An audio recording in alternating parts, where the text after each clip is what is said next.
Well, good evening, good morning, good afternoon, good ever what time of day it happens to be that you are listening to the Tattooed Teacher podcast. On this episode, I have Glenn Solomons. Now, Glenn was an educator, is in education, but has had quite the journey to the point he is now. Now, if you're watching this in video, he's already answered my final question, so that's okay. But we'll still ask it for those who are just listening on their audio cast. But Glenn, welcome to the show. Thanks so much for having me, Phil, and looking forward to the conversation. So you were a teacher. You moved through pretty quick, and like myself, you're a creative teacher. You've visual arts, bit of design, bit of industrial, which you weren't too keen on, but you've travelled a journey to now you have your own business or a couple of businesses in the education space and the creative space. So why? What's your why behind education? How did this come about? So yeah, a bit of a long journey, I guess. So I think after high school, I was actually studying to be an architect because that was like the creative space I was told to go into, and didn't love the idea of sitting at a drawing board all day. Well, that's what it was when I was studying it. It's a lot different now. But then I thought I'll give teaching a go because I loved high school. I had a really great experience. So I thought, and I had some family friends as teachers, like, I think you'd really like it. So I had to go. And I did love it. I think I didn't really realize I loved it until I was in a school doing prac. But once I started teaching, I kind of got, I don't know if you probably everyone has taught something's had this experience. When you're teaching a concept and someone or a student understands it, I used to get like goosebumps, like when the kids got it. And I think I was forever chasing that high in my classroom that didn't always get it with year 7 art who were forced to do it, but like there were definitely moments. And yeah, I've always stayed creative and had like a creative outlet throughout my teaching outside of actually teaching it. And yeah, was jumped into like leadership, was like tapped on the shoulder and made that transition from teacher to leader. So directing my colleagues who were friends, and then Yeah. kind of got obsessed in a different way. It's like, how can I, as a leader, get the best out of my team? Because I certainly don't have all the answers, and I learned that pretty quickly in leadership. Because that's what I thought. It's like, oh, if you're a leader, you need to know everything. Figured out pretty quickly I didn't didn't know much.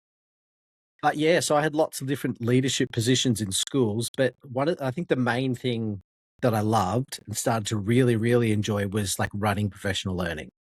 So the Monday afternoon or the Thursday afternoon slot, it was my job to deliver some professional learning on the various initiatives that were happening in the school that I was in. Yeah. And I found myself becoming obsessed by it in a good way again. I would just be thinking about that Monday afternoon session.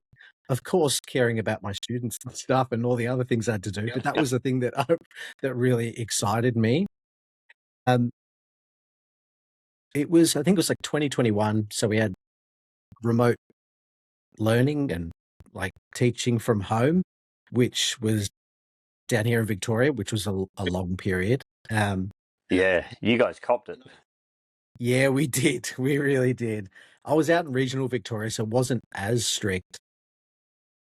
But I was teaching game design and like graphic design, and my students like loved it because of the work we were doing, how we're delivering it, and it just started to make me think about what would work look like in a different space than teaching. And then a job came up with an organization called Education Changemakers, EC. So Dave Faulkner and Aaron Tate started that company. And basically the job advertisement was deliver professional learning as your job. And I thought that is the dream gig to do that. And yeah, that kind of started my, like, I guess, transition from out of school and into kind of the consulting world, which is strange world, really. Because I think I'd been on the other side as a teacher, seeing people come into the school to support us and always being really skeptical myself of their role. I don't know if you've ever felt that way, but it's Yeah. yeah, it's just Yeah, the something hardest that, like, it's hard to teach teachers. yeah, but that's what kinda what I loved. Even, like, it was the challenge of it. Like, even on that Monday afternoon, God, what's Glenn gonna go on about today? But the opportunity to try and make it interesting, exciting, like, and relevant was something that I always tried to do. But, like, jumping in with Dave and Aaron at East completely changed my view on professional learning, and it was just an amazing training ground for how to do it differently. Yeah, it's like I just said, yeah, it's tough to teach teachers. Like you've got to get to the point, you've got to make it worthwhile, you've got to make it valuable, and you've got to make it relevant for them. And in a school, like teaching across like like if you're training all the teachers, you've got math, English, science, you've got HASS, you've got art, you've got design. And design and art teachers were the worst ones because we're just getting bored so quickly because it's like, hey, where's the visuals? Where's the the action? We want to know what's going on. But it's got to have that relevance because we've all, like you said, we've all been in that situation where someone has come for professional learning or professional development, and you're just sitting there and you're just going, "This just could have been an email that I could have read." Yeah. Like we had one, I remember one time it was terrible. It was 45 minutes. It felt like 3 hours, but it was 45 minutes of high text PowerPoints that this lady was just reading from. And we're all sitting there just like within 10 minutes, everyone in the room had switched off. So, Mm. and she was a teacher as well. And it was just weird. So to go into that field, like like teaching in a classroom, like we've got to be on, we've got to capture, we've got to have that hook, as they say now, we've got to get the attention of the students. But how did you balance like having the energy for the classes because that was your key, that was the primary your role at the school, to then go, well, I've got to be completely a whole other mindset to teach the teachers. How did you run that? I think it was a lot of it, like, I didn't know much in terms of, like, how to deliver professional learning. It was a lot of trial, but I knew, just like you said there, I knew what I wasn't going to do. And that was I think, don't be like that person that is, yeah, like you said, reading from slides and there's just text on the screen, and it's just as you said, it's an information dump. There's no relevance or action. So I started to think and plan my Monday afternoon sessions in really sizable chunks. Okay, if the school as a collective, we're working on how we're going to give students really effective feedback because we want them to actually action that feedback so they can improve. What's one thing on that Monday afternoon that we can do rather than here's the theory about here's the effect size of what feedback does. All these things are really important and I don't discount them. I just feel like I'd seen so much around the theories and the frameworks and the research and it's like, okay, but what do I do? And it might be that 5 minutes at the end. Okay, chat to the person next to you and what are you gonna do differently? It's like, it's not enough time. So I kind of started to think about what can I do differently, and that's how I kind of, I guess, fell in love with that side of my role as well, was thinking, "I wanna get better at this." Just like my, art and design and those things, it's a skill, you've gotta practice and develop it, and you learn by trial. Like, if, you put a design concept together for something and then you try and build it and it doesn't work, it's like, "Well, we're not gonna do that again." Whereas in professional learning, I feel like we see the same things over and over again.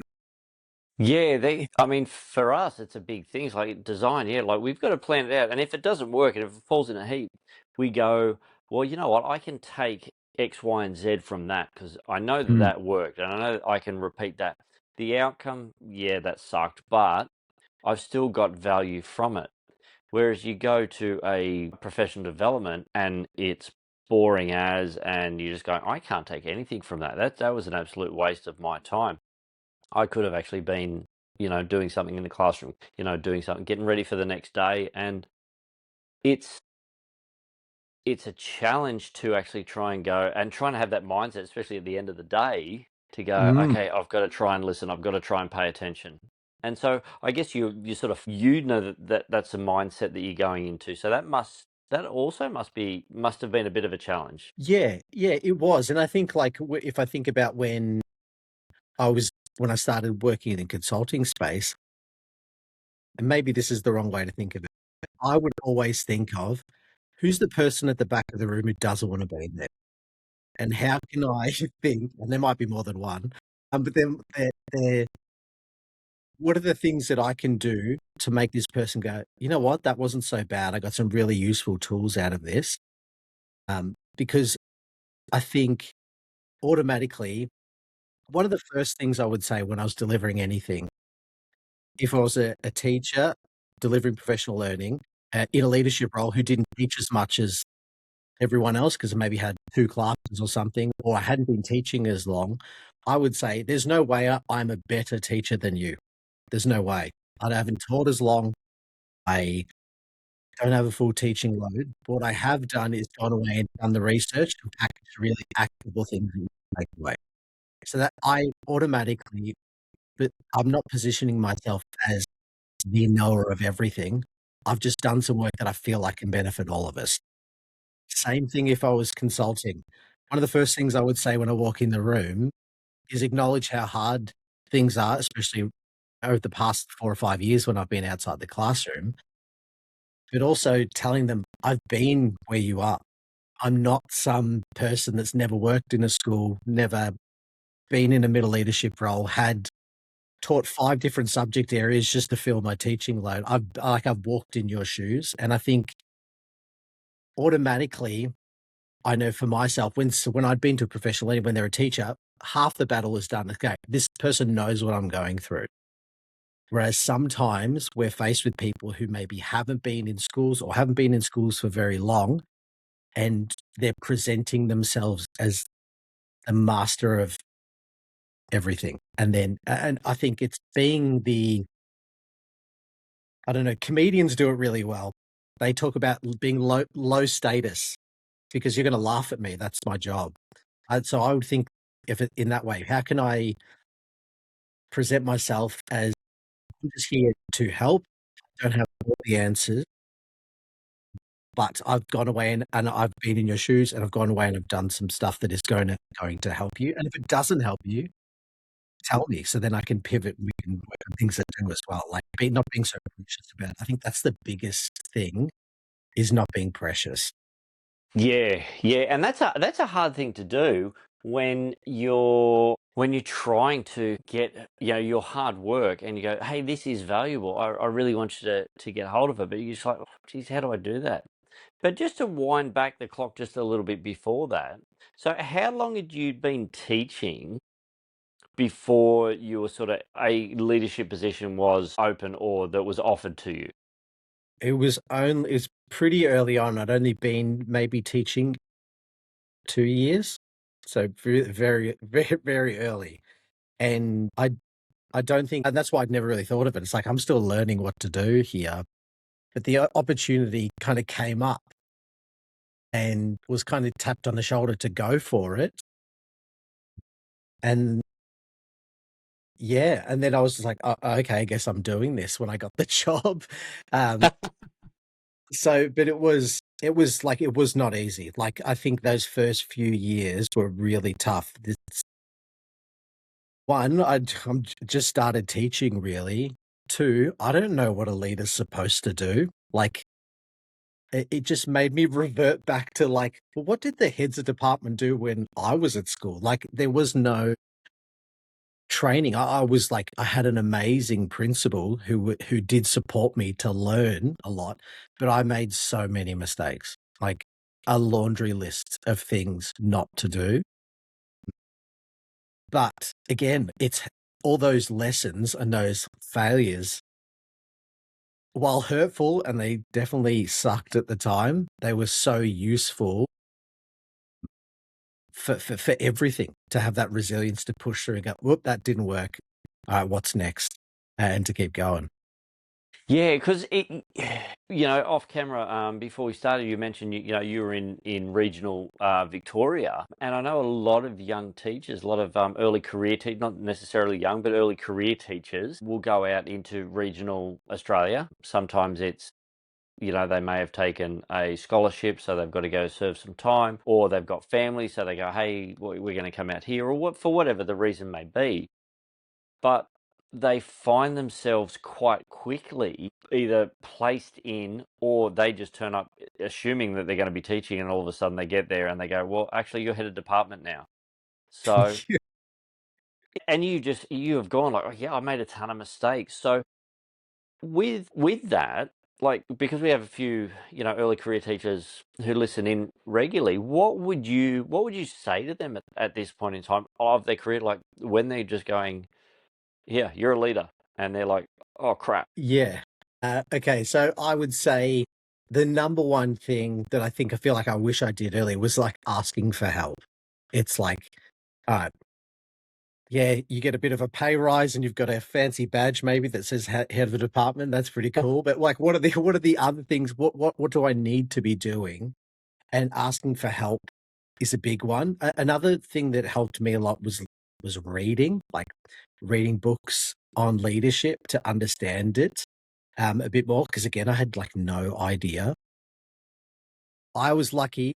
I'll shout this person out. It was Kate Fogarty, was my principal at the time, who kind of gave me that nudge, I guess, helped us as like the middle leadership team a lot of help. So like asking for help and thinking, and not being afraid to ask, because if you don't know, you don't know. Like, and it's okay to do that. And I think like early on, I was like, well, as I said earlier, like job as a leader, I should have all the answers and I make all the decisions. And realizing you're going to piss a lot of people off that way. Um, but I think the number one thing is asking for help and be curious about it. If you want to do it, obviously, like if it's something that you want to do and you think this is a challenge I want to get into, is like anything, like learn, read who are the best leaders. Like we're so lucky now with like the girth of information that we have out there to access on leadership. But I think you almost have to become like a student of it. Yeah, and some people don't want to do it, and that's okay too. It was just something clicked into place for me then. So and then it just was a series of failures, but lots of like enjoyable lessons as well. Yeah, well, it sounds like that where you had that, you, like you said, you had a supportive principal who was willing to allow you, and probably knew that you were going to make mistakes, that you were going to fall on your face at times. And she was probably watching, and I'm assuming she probably stepped in every now and then to say, hey, Glenn, this or that, and whatever it is, or have you thought about it this way? Or, I remember I had a position of leadership at one school, and I was young in my teaching. I wasn't young. I was yeah, a little bit older than most new teachers. I went into teaching a little bit later. But again, I'd come from industry, and you just shut your mouth. Like, you said it, you point blank. That was it, because you didn't have time for it, because there was always work to be done. And I remember one headmaster, he pulled me aside. He's like put his arm around my shoulder, sort of gone, Phil. He goes, you don't speak to people in my position that way. And he goes, if you want to speak to me, this is how you do it. And he was like, he showed grace, and he showed courtesy and respect to me, but he also clipped me around the ears Yeah. in the same sentence, in just this. It was just all wrapped up in grace. So I thought it was fantastic, and I learned a lot just from a simple walk across a quad. That was it. So Mm, it's one of those things where, as long as you're learning, from those mistakes and you're trying to do better. You're not trying to be perfect, but you're just trying to do better. Yeah, I think that's it. Like, I think we foster that really well in our classrooms. Like, if a student doesn't do well, you give them to grace. Go, here's where you went wrong. Here's what you can do differently next time. I think sometimes, like, if I think of some of the maybe difficult people that I'd worked with, and they had their reasons. Maybe they wanted the position and I got it, or they thought I was too young. Whatever they did, I still thought of them, it's like, well, that's their perspective. They've got their own experiences and things, and they're coming of it from that point of view. Didn't make it any easier when they were, like, bad-mouthing me to other people, and you find it all those things. But I think, like, what turns people around, I think, is, as you said, you're learning and you're in the role and you care, not just about, like, having the role. It's like, my job is to make our department or our learning and teaching or our student well-being the best it can be. And it's about being open to other people's ideas, but also I think leadership is around people know they don't have to like you, but they got to respect that, you're there for them as well. So there's certainly hard lessons, but look, I think I'm so glad I learned them, because if I'd have just, hit the ground running and done everything amazing and thought I was amazing, I probably wouldn't think I'd like the person who I'd be, really. So Yeah, look, we all know someone like that, don't we? That just yeah. And look, in the right position, that attitude and that personality trait is perfect. It's definitely needed in the right thing. In education, yeah, they definitely yeah, they're the rough sandpaper, that's for sure yeah. when they come across. But how long were you in teaching? So you said you fell in love with the professional development, the teaching the teachers, or just helping them. How long did that last for? How long were you in that developing the professional learning for your colleagues? Probably about, I think, maybe 7 or so years, 6 or 7 years, I feel like. It was like, because I taught for about, like, in education, like 12 or 13 years, I think, and then, yeah, made that transition. So I but that was, like, lots of different leadership positions. So it was, like, your head of department, then it was, like, what we have at a school. We got rid of heads of department, then I was a learning leader, and then it was, like, head of teaching and learn, like, so there's lots of little, like, deviations of those roles, but there was, in some aspect, there was some kind of professional learning. And if there wasn't, I was the person going to the principal, "When is there an opportunity I can do some professional, like, help people?" And during COVID, like, when we went into, like, lockdown and stuff, a colleague and I were we're pretty tech savvy kind of people, and started teaching people after school. Before we just felt like we got murmurings that something was gonna happen, obviously, and we started just teaching people after school how to use Google Meets. And so because I think maybe I'm just a super needy person, but I like to help people. Just like, same with kids. It's like, think like became a teacher because I love helping kids. So then when it translated to how do I help teachers, if I saw an opportunity where people were coming to me for help for a certain thing, it's like, all right, well, let's just get everyone in and do it. So yeah, lots of different positions, but lots of different avenues to that professional learning, whether it be like whole school or department level or PLC group and all those types of things. Yeah, so it sounds like that, you were not only honing your craft in the classroom, that you were working out, okay, well, how do I best translate what the kids need? How do I reach all those the range of learners within a classroom? We all know that, it's not just one size fits all. Mm. But then you're honing your craft as a professional leader, as well as you're growing personally as a leader. So you've got you've got this, what it seems like, you've got this just ability to adapt to the challenge and look at it as, you know what, I am going to fall down every now and then, and I know I'm going to get it wrong, but you've got the attitude of how do I continue to improve? So where is that something that's been with you? Is that something that was instilled in you, or is it just something that you actually go, well, I've just got to do it? Yeah, that's an interesting question. I feel like I really do feel like it comes from my background in the arts and the creative space. I think from when I was like 3 or 2 or 3, picked up a pencil, I've always been a person who draws and sketches, and all throughout high school and so I think, and I was always trying to get better at that. So I think maybe it comes a little bit from that. Like when I was a kid, it was like looking at comic book covers and thinking, "Oh, I wonder if I could ever draw as cool like Wolverine, as cool as that." And then I think when it got into teaching, it was I think I always tried to impress. Like I was never the best student. I worked really hard. Like I did okay at school.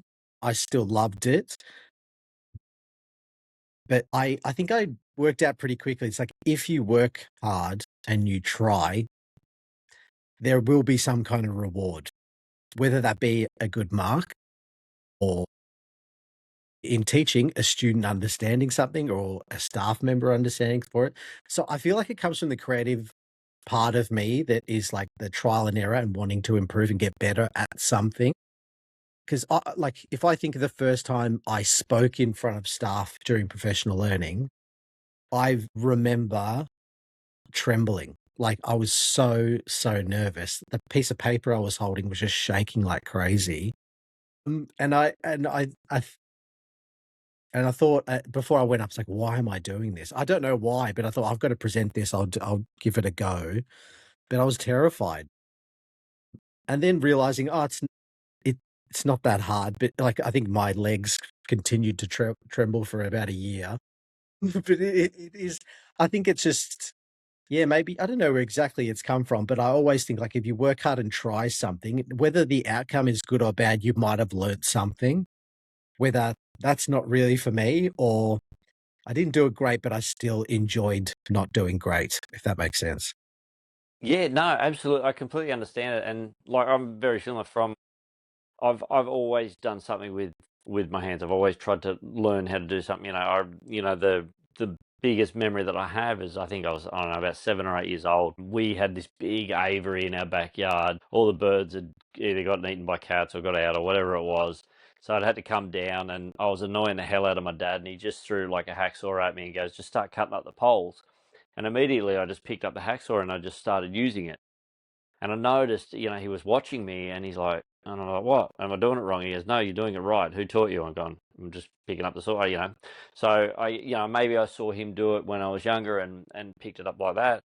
And I've not always been good, and I can always do better and always try to do better.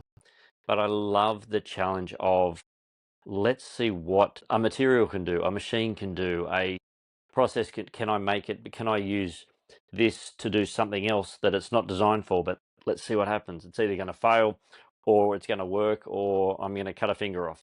Thankfully I've got them all, so Yeah, you're doing pretty well. there's been some close calls, but yeah, it's one of those things of like, what can we learn from our failures? And I've said it on other episodes that for me, I try and create a safe space in my classrooms for students to fail. They have to know what failure is, and failure isn't negative. We have to break that mindset. Obviously, they want to do well in their tests, and you don't want to, but unless you fail, you're not learning. Mm. Yeah, like it makes me think back to so many experiences I had in the classroom. Like I think one year I was teaching students how to build websites, for example. I'd had no idea how to do that and was thrown in. Oh, Glenn likes tech and stuff. Let's get him to do that. So they were like, I was literally like a couple of lessons ahead of the kids. And sometimes I'd have a student who was just amazing. Just picked up, like, again, probably less relevant now with AI, but like just picked up HTML coding just like that. And then I would say to them, like, you've blown past anything I can do. Like, but but like I think acknowledging that the student was like, oh, really? But yeah, yeah, yeah. Like, I don't know what you're doing with your website. I can't do it. But having the grace to go, and that's okay because I'm learning too. And I think that is a cool and then there's the other spectrum for the students who had no idea, but thinking, here are the key concepts and tags and all those things that you need to know. Have a go and let's see if it works. If it doesn't, let's, look at your style sheet or look at your code and where's the error, and letting them find the error.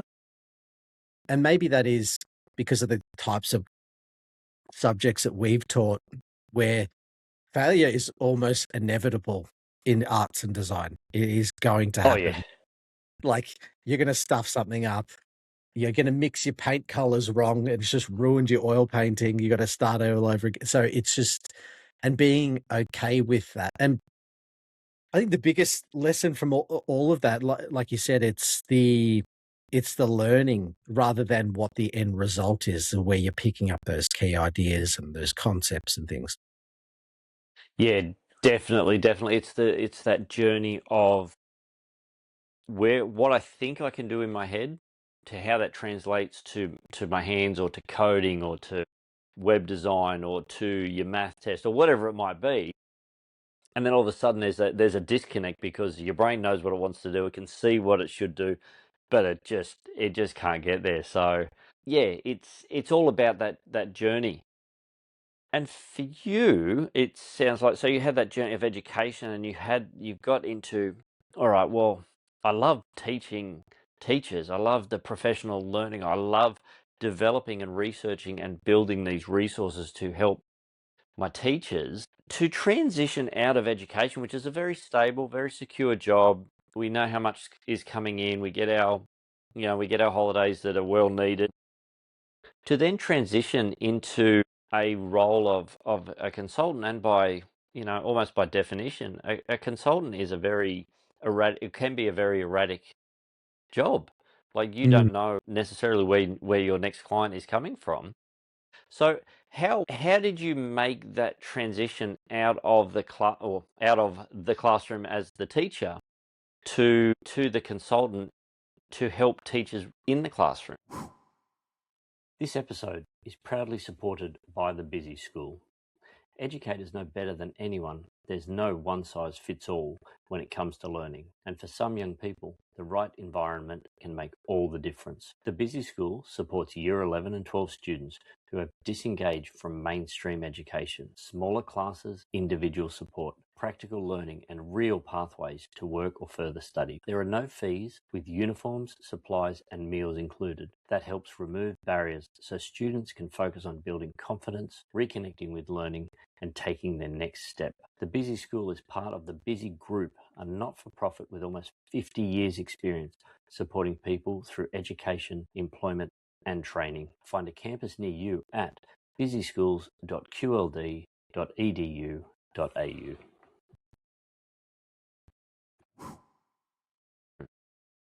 Yeah, it was like, I think, and this might sound a bit woo-woo, but like, there is the biggest decisions I've made in my life that have usually worked out pretty good is when I've taken a risk. So when I left teaching to join EC, it was on a 6-month contract. And there was no guarantee of work beyond that. And I've thought of like other decisions that I'd made in my life. I was like, I'm just going to give this a crack. And if the worst thing that could happen is I maybe need to go back to working in a school after that 6 months, I'm totally okay with that. Like, I'm more than happy to do that. So, but my mindset as soon as I joined EC was like, I'm going to make sure they don't want to get rid of me after 6 months. So like, I had, again, and it's similar to what you've picked up there. It's like, well, I'm going to try it. I'm going to give it a go. but I almost want to be undeniable. They're like, we cannot let Glenn go in 6 months' time. That was outside of my control, but what can I do in that? So that was like, and then I think it was after 2 or 3 months, they said, going to give you like a permanent job. So lucky enough to do that. But like, and a lot's happened in between then. It was an amazing experience working with EC. I learned so much, traveled all around Australia. And that was like a good transition really, because I was getting paid like regularly, which was good. But then in October last year, I left that company to kind of start my own business, which again was just like, again, I'm going to take a risk. If it doesn't work out, what's the worst that could happen? I'll go back to working in schools. Again, I'm okay with that. It's been 5 years. I'll be a bit rusty, but I think I'd be okay.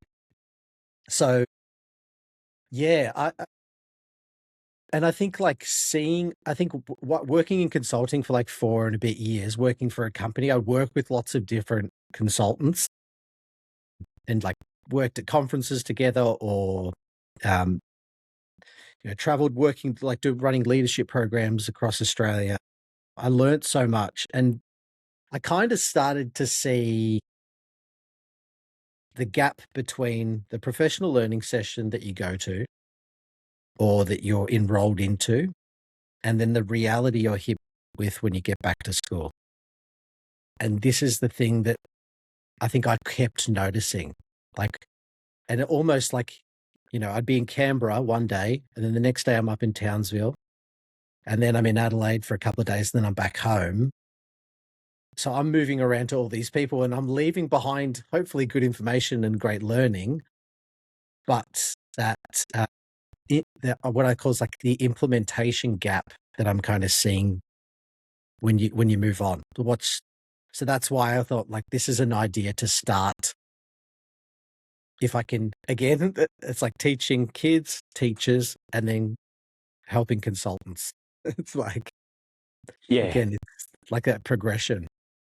Yeah, because I was talking with one educator. He does a lot of professional learning as well, and he's at he's got a good teaching job. He still teaches full time, or he's in a leadership role. Does the consulting as well, and his school, he said, is very generous and allows him to have the flexibility and freedom to do that when he needs to.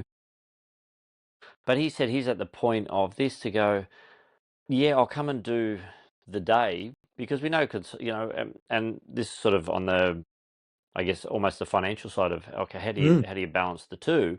He goes, yeah, I'll come and do the day, and this is my rate, and I'm happy if you want it, great. If don't, that's fine too. But he goes, I would rather we work something out so that this can be a continuing thing, because I know I can come in for a day and teach everyone and give everyone these great ideas and these great tools and these great resources. But I know the day-to-day runnings of the school. And unless it's a constant touching base, hey, how are you going with that? Do you need a hand with that? A lot of that just falls to the wayside because the beast that a school is continues to run. Yeah, there's just so many realities. Like I think if I think of any professional development or day or workshop that I've been to as a teacher, I left that day with the best intentions to do things differently the next day or on the Monday. And sometimes things stick and they become a part of what you do and you learn it and do it. But I think more often than not, unless there's that ongoing relationship with a school,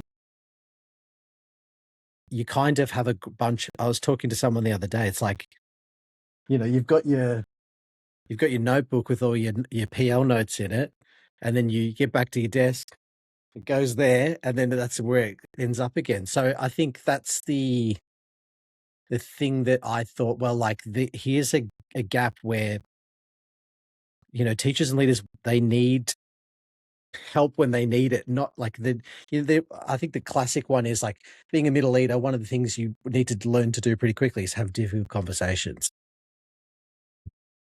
So, you might have heard some awesome ideas at a session, or heard a consultant, or a workshop at a conference or something. You scribble down some ideas, and then you try and go back and make sense of those ideas. Sometimes there's not a good translation. So unless you've got something to put your hands on, there's that's where that real gap is. And also it's, I guess, for the teachers, but also the benefit of the consultants too, because then they know that their work is living on beyond the room, if that makes sense. Yeah, yeah, no, I get that. It's finding that, I guess, that sweet spot to be able to give teachers enough to go, yeah, enough meat to go, yeah, I can get a bit of sustenance, I can take parts of this and I can throw it in, with the rest of my mix and make a really good stock that I can build from, and it's yeah, I've done that. I've been to those PL courses and I've got notes and I think, yeah, this is gonna be fantastic. I'm gonna do this, and then the reality of my day to day, I just don't have the time. As Mm. I have the best intentions, and I know that if I can put it in, it's going to work. But the reality is that I just can't do it. So as a consultant and as someone who's training consultants, how do you keep the energy up? Because I mean, you as a teacher know the reality of it.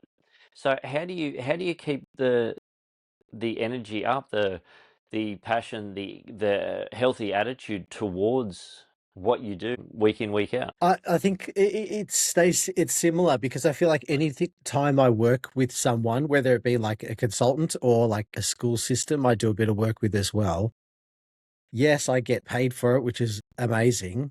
But the number one thing, and why, like, because I kind of have another business where I do like design and websites and stuff as well, and which I love. It's like my creative outlet, but it doesn't feel like there's that vocational aspect. I think I'm still a teacher. Like I think I tried to like go, oh, no, I'm done with that. And I just didn't get the same connection or feeling. Whereas the work I'm doing now, so I'm lucky enough to do some work with like a government department education system, and I'm helping them with their teacher mentoring program.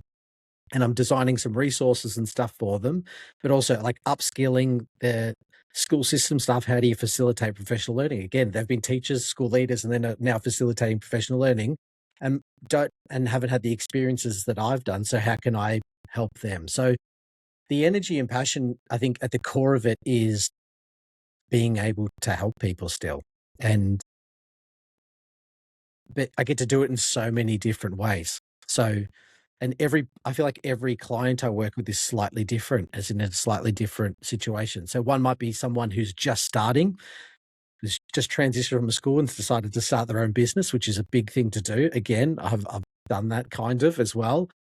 Or it's someone who is, crisscrossing Australia multiple times a week because they're so in demand and just can't do it anymore. So what's the solution that I can help them come up with where they're still making an impact without having to be everywhere at once? But I think the key thing is helping people. Yeah, and I guess that shows the heart behind the teacher because, Mm. as teachers we love our job most of the time. I'm in the middle of report writing, so I'm second Yep. guessing my life choices at this time.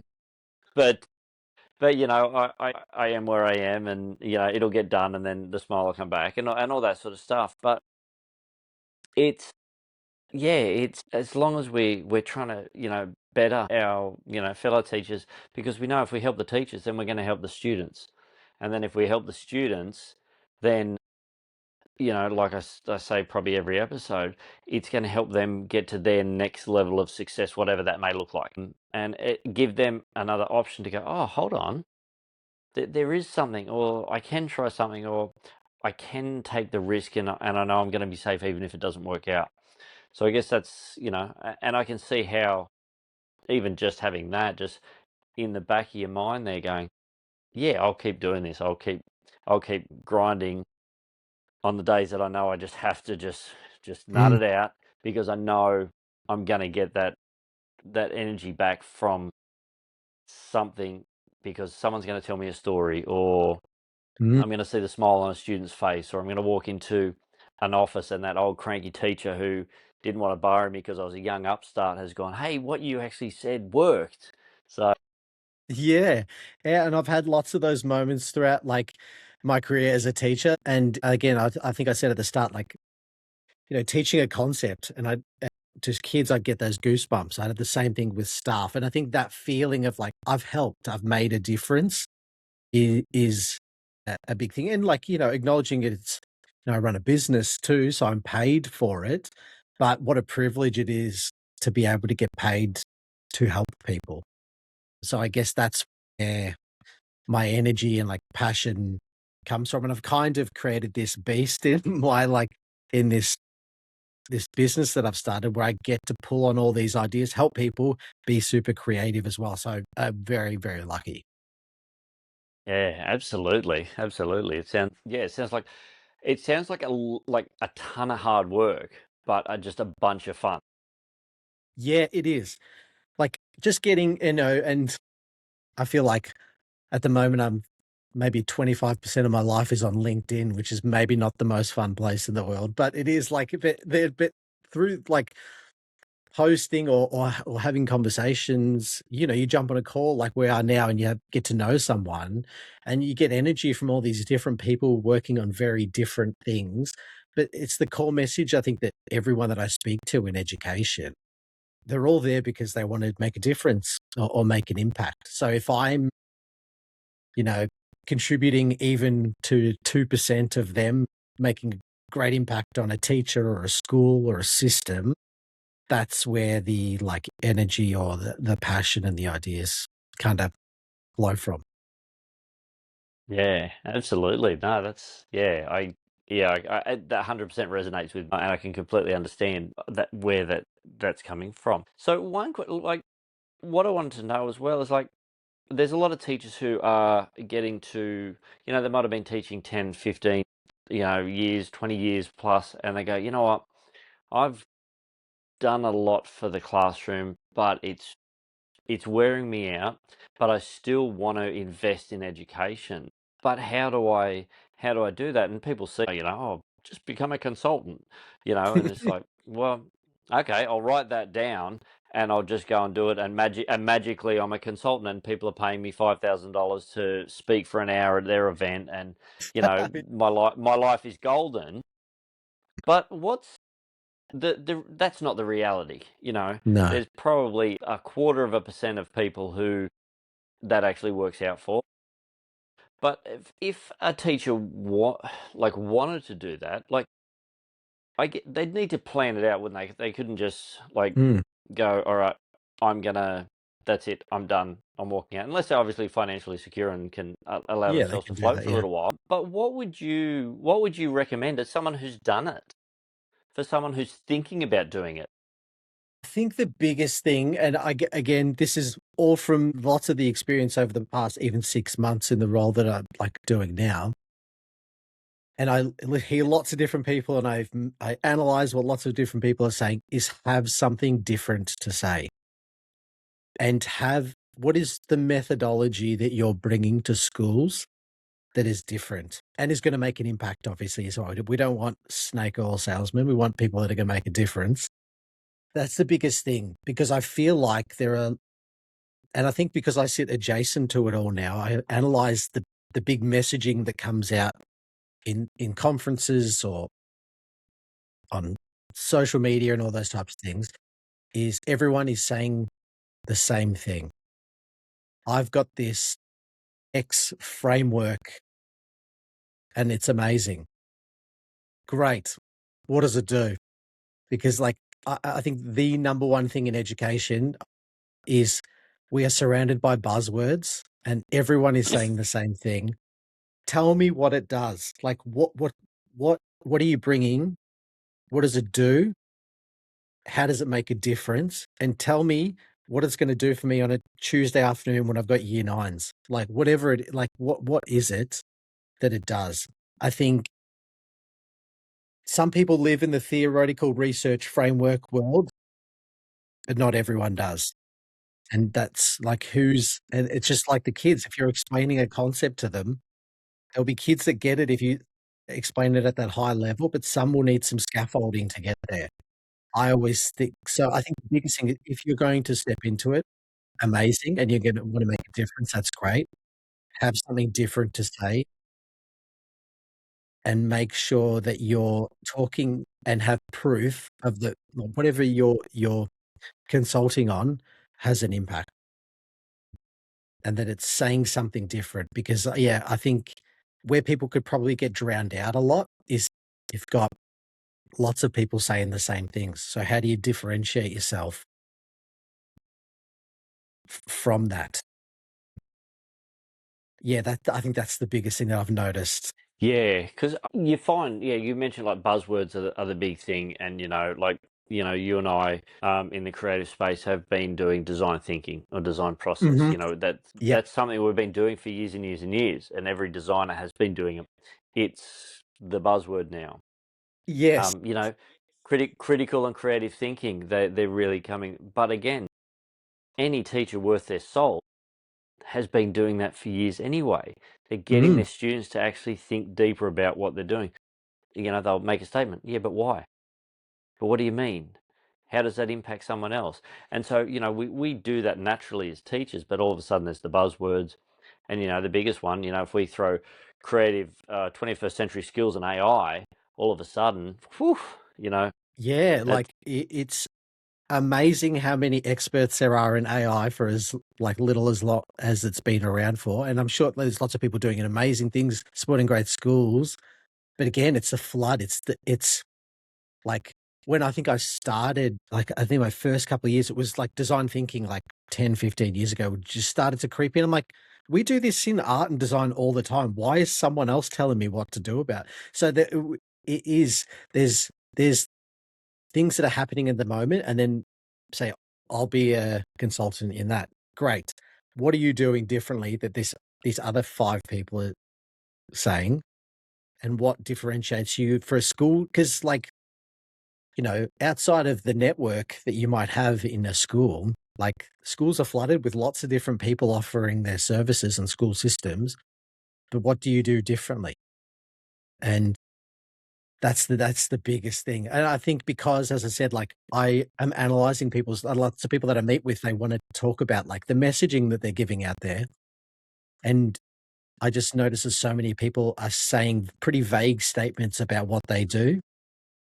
Now tell me exactly what it does, like, and you will immediately have more of an impact and people wanna work with you if, like, if it does what it says on the tin really clearly, like, as simple as that.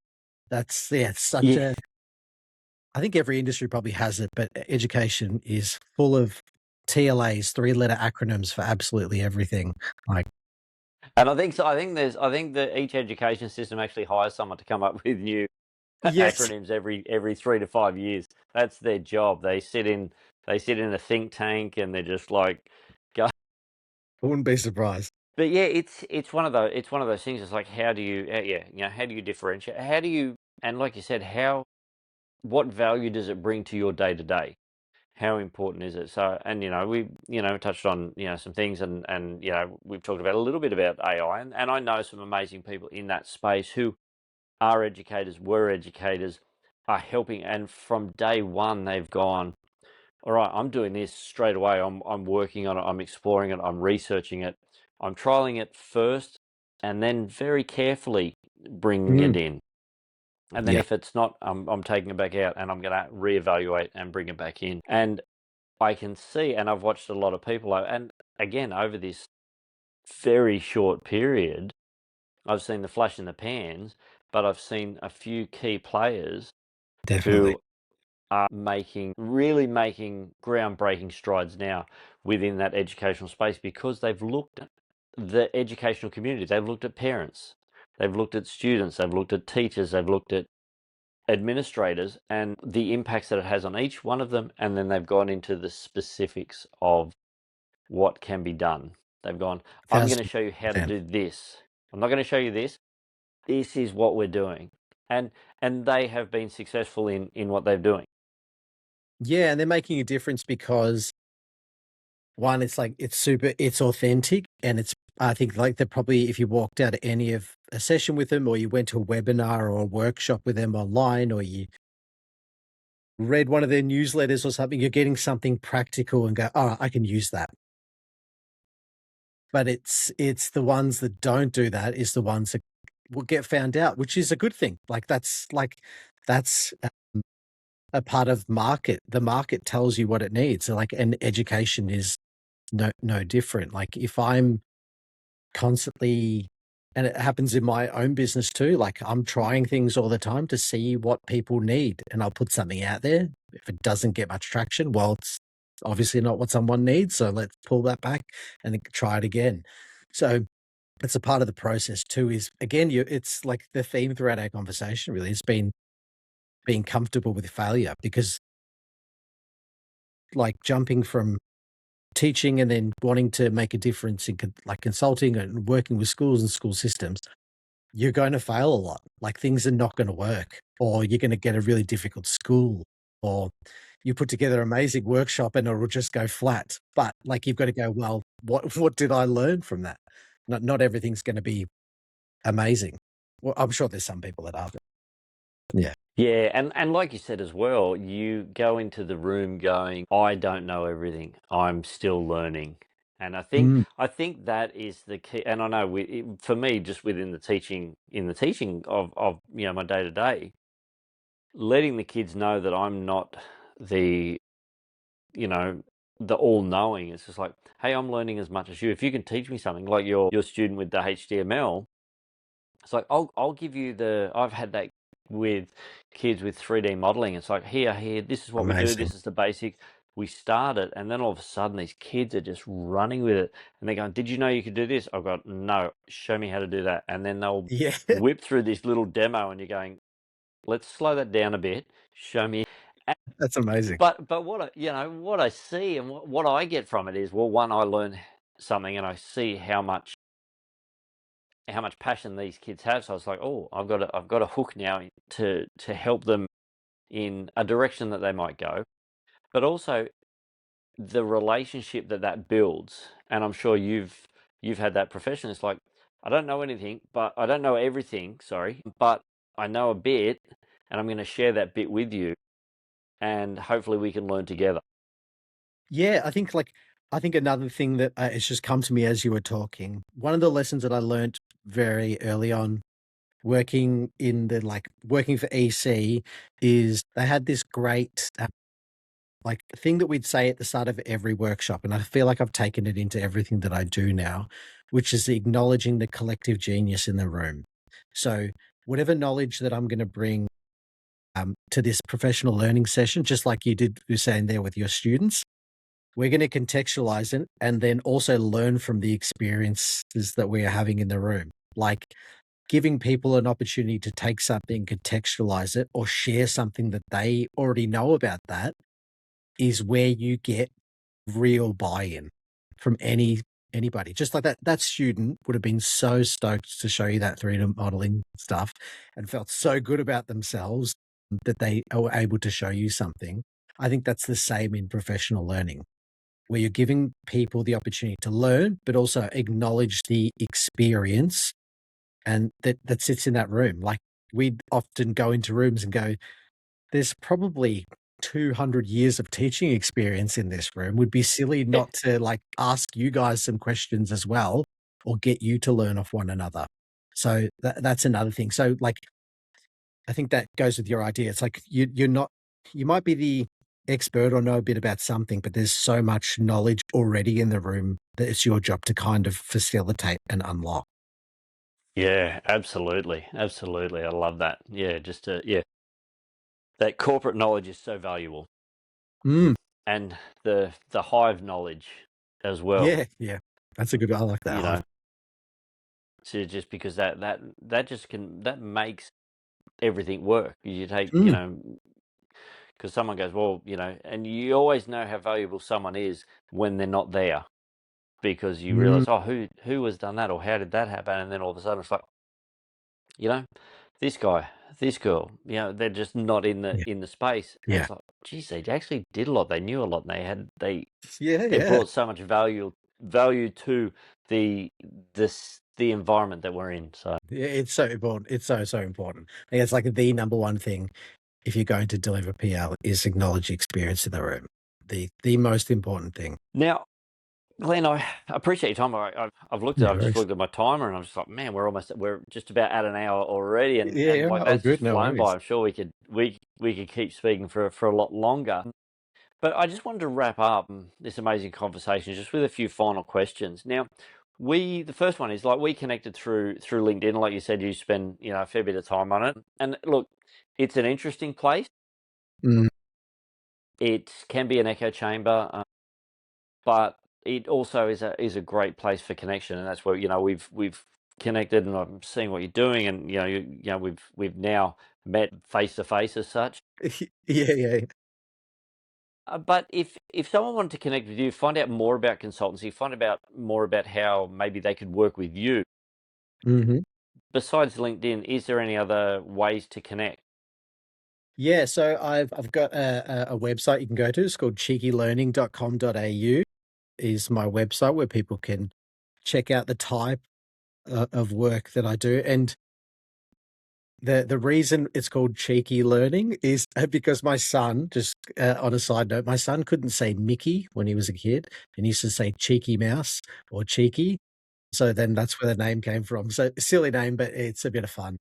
So yeah, that my website's probably the best place. But I think yeah, LinkedIn is if you can message me directly on there, that'd be awesome. Or check out my website if you're interested. All the information's there to reach me as well. Yeah, I'll throw those links in the show notes as well. Awesome thing. Next thing is what would be a challenge you could put out to people who are listening today? I always ask everyone, it's like, how, it doesn't have to be a massive one. It could just be, a simple day-to-day one. But what's something that you'd want educators or people who are listening to do? I think the number one thing, if I think back on my career, and something that I probably wish I did more, but I have make a conscious effort to do. That's like most people are trying their best. Just give them a chance. Like whether it be that principal who you don't like that person is, that you might not like them, but they are trying generally. Like they are, or the leader, or that teacher who might be difficult in your team, or that student as well. Is that where I think whether it's a student or a teacher, we're people beyond the school. We've all got our stories. We've all got things happening outside of our lives. So acknowledging that people are generally trying their best every day. And sometimes that best isn't great, but that's the best they can do that day with what they're working with. So I think that's the number one thing because I feel like I spent early in my career being a bit of a car park warrior. You stand in the car park and complain about other people or the school or Yeah. whatever, and you're sitting around having a chat, which is fine. Venting's good, but I think that is acknowledging that everyone is trying their best in their if they're in education for a reason, and just try and understand what that reason is. I think that's the one that just came to me there. Yeah, that's a tough one, that's for sure. Yeah, it is a challenge, not easy. Hey, and look, I've been there, occasionally fall into that. But like you said, it's good to have a vent, but as long as you're going, hey, I just got to get it off my chest, but you're not attacking the person, you're just attacking the situation. Let's have a bit of empathy and compassion. We need it in this world, that's for sure. We got enough Definitely. enough people bashing up teachers. Yeah, exactly right. No, exactly. We don't know how to do it to one another. It's like, it's you can maybe it might be complain about the behavior, not the person. Yep. Yeah, definitely, definitely. Now, look, it wouldn't be the Tattoo Teacher podcast if I didn't ask you. And look, those who are watching, they already know the answer. But for those who are listening, Glenn, do you have any tattoos? I do have a bit. Yeah, I've just started my leg currently as well. That was one thing of like not working in a school anymore. I worked in a Catholic school, so I didn't really wasn't able to show off I wore long sleeve shirts in 40-degree weather because I couldn't show it. So yes, I have tattoos and plans to get more. Excellent, excellent. Oh, I plan to get more. I just got to get these interest rates down, then I have a bit more Yeah, cash. So. yeah, yeah. Yeah, it's probably a good place to start. Absolutely. Hey, but Glenn, thank you so much for your time. Thank you for everything that you've shared tonight. But also thank you for what you're doing with education. That as a consultant, like you could be by all all wanting purposes, you could be outside of education, like just go, yep, I'm done with that, and go into learning design and go into private industry and all that sort of stuff. But thank you for sticking with educators and education. So Thanks, Phil. I really appreciate it. I really enjoyed the conversation. Yeah, it did go so quickly. Yeah, thank you for having me. I really appreciate it. no problem, mate. You have a wonderful night and enjoy the rest of your week, and we'll talk again real soon. Awesome. Thank you so much for listening to the Tattooed Teacher podcast. I hope you enjoyed the conversation and found it insightful. If you like what you heard, it would mean so much to me if you could either like, follow, and subscribe to whatever platform you are listening on. The music was by DJ Fruit Salad. Thanks again for listening. Stay cool. Be blessed.